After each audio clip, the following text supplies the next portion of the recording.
안녕하세요. 맨디쌤의 심리학 이야기의 맨디쌤입니다. 몇몇 사람들은 어떤 선택이나 결정에 앞서서 최악의 결과를 떠올리는 방식을 활용하곤 합니다. 이는 일종의 기대 낮추기 전략이라고 볼 수가 있는데요. 이렇게 하는 이유는 어떤 선택이나 결과로 인해서 내가 경험할지도 모르는 실망과 스스로에 대한 비난을 미리 막기 위해서입니다. 이들은 만약 자신이 예상한 그대로 최악의 결과가 나오면 예상했던 일이 일어났기 때문에 마음의 타격을 줄일 수 있다고 생각합니다. 그래서 이 전략을 계속 고수하는 것이죠. 이 영상을 보시는 여러분들은 어떠신가요? 오늘은 최악의 케이스, 최악의 결과를 떠올리는 사람의 심리와 나아가야 할 방향에 대해서 이야기해 보도록 하겠습니다. 이러한 선택을 하는 사람의 심리를 조금 더 깊게 파고 들어가 보겠습니다. 일단 이런 생각 안에는 자신의 대응 능력에 대한 불안이 자리 잡고 있다고 볼 수 있습니다. 나 자신의 선택이나 결정에 대한 신뢰가 없고 거기에 더해서 좋지 않은 결과가 발생하며 그것을 적절히 대응할 수 있는 능력이 없다고 믿는 것이죠. 자신의 선택이 안 좋은 결과를 만들어낼 수 있다고 생각한다면 미리 대비하는 것이 좋다고 판단할 것입니다. 혼날 줄 알고 대비한다면 충격을 덜 받을 수 있을 테니까요. 이러한 불안은 앞서 말했듯이 자신의 능력, 즉 가치에 대한 불신에서 기인합니다. 어떤 이유로든 자신의 가치를 믿지 못하는 상태, 즉 자존감이 낮은 상태인 것이 근본 원인이라고 볼 수가 있는 것이죠. 그렇다면 최악을 가정하는 것은 좋은 전략이라고 볼 수 있을까요? 충격을 피할 수 있기 때문에 좋은 전략이라고 생각할 수도 있겠지만 사실 그렇게 좋은 전략은 아닙니다. 그 이유는 어떤 선택과 결정에 앞서서 심적 에너지를 너무 많이 사용하게 되는 것과 마음 깊이 그 선택에 집중하지 않는 문제가 발생하기 때문입니다. 우리가 만약 적당히 좋은 결과를 예상한다면 좋은 결과가 나오겠지 정도에서 심적 에너지가 쓰이고 말겠지만 최악의 결과가 나올 수 있어 라고 생각을 한다면 다양한 부정적인 생각과 감정들이 머리를 복잡하게 만들 수 있을 것입니다. 그렇게 되면 어떻게 하지? 안 좋은 결과 나오면 어떡하지? 난 또 실망하겠지? 더 좋은 선택을 했어야 했나? 아예 결정하지 말았어야 했나? 등등의 생각이 이어질 겁니다. 또한 막상 그 결과가 좋게 나오면 그것을 즐기기보다는 다행이다 라는 생각을 갖는데 그치게 됩니다. 충분히 만족하고 축하해줘도 좋을 텐데 말이죠. 또한 이것이 만약 관계로까지 이어진다면 우리는 마음을 온전히 열지 못할 것입니다. 내가 이 사람과 관계를 시작한다 하더라도 이 사람이 언젠가 나를 떠나거나 배신할지도 모른다고 생각하면 당연히 마음을 열지 않게 되겠죠. 그래서 중간중간 상대가 안 좋은 표정을 짓거나 연락이 잘 되지 않으면 그것을 마음 편히 받아들이지 못하고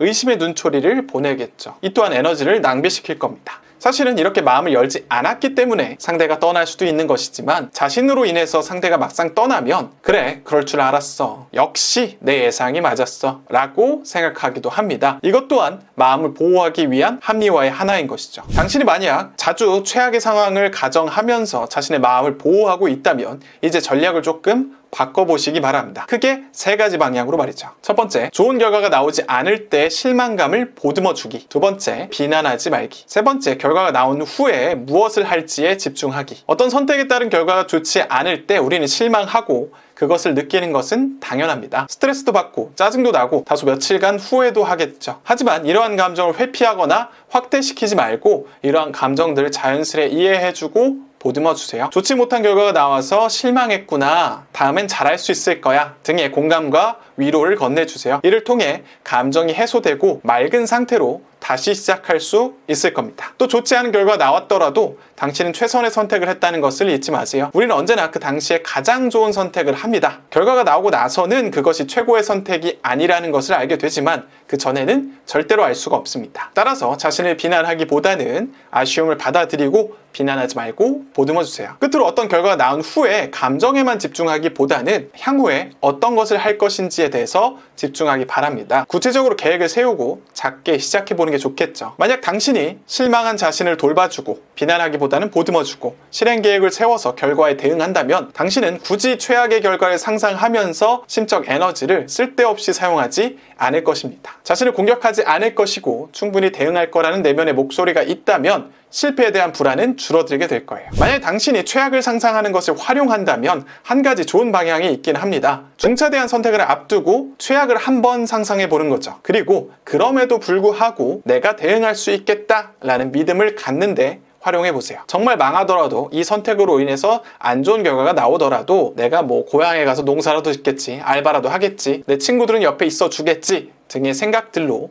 지금의 불안을 잠재울 수 있을 때 최악을 상상하는 것을 한번 활용해봐도 좋을 것 같습니다. 네, 오늘의 영상은 여기까지입니다. 오늘의 영상이 마음에 드셨다면 좋아요와 구독 그리고 알람 설정까지 해주세요. 여러분들도 최악의 상황을 상상하면서 자신의 마음을 보호하고 있나요? 오늘의 영상을 통해서 한번 방향을 바꿔보시길 바랍니다. 여러분들 댓글 많이 남겨주시면 댓글 달아드리도록 하겠습니다. 그럼 안녕!